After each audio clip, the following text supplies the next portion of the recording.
إن الذين آمنوا والذين هادوا والنصارى والصابئين من آمن بالله واليوم الآخر وعمل صالحا فلهم أجرهم عند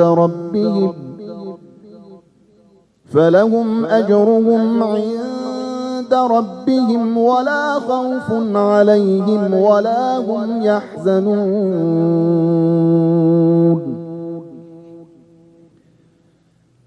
وإذ أخذنا ميثاقكم ورفعنا فوقكم الطور خذوا ما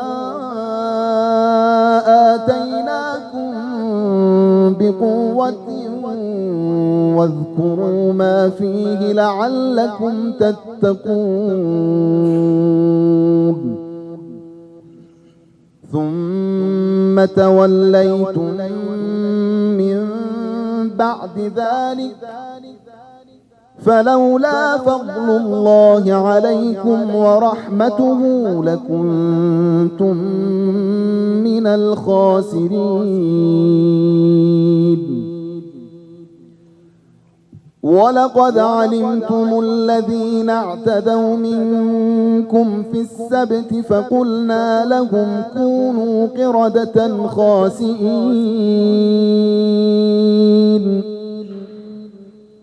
فجعلناها نكالا لما بين يديها وما خلفها وموعظة للمتقين.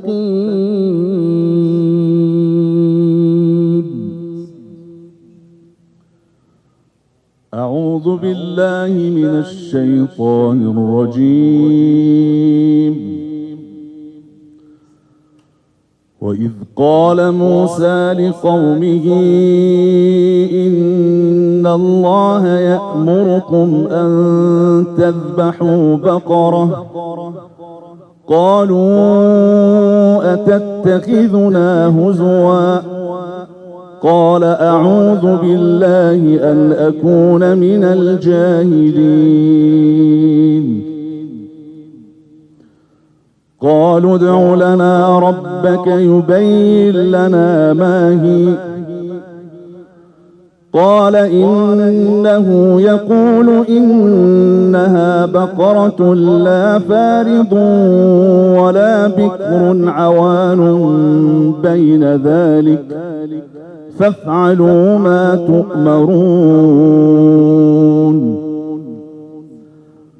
قالوا ادع لنا ربك يبين لنا ما لونها قال إنه يقول إنها بقرة صفراء فاقع لونها تسر الناظرين.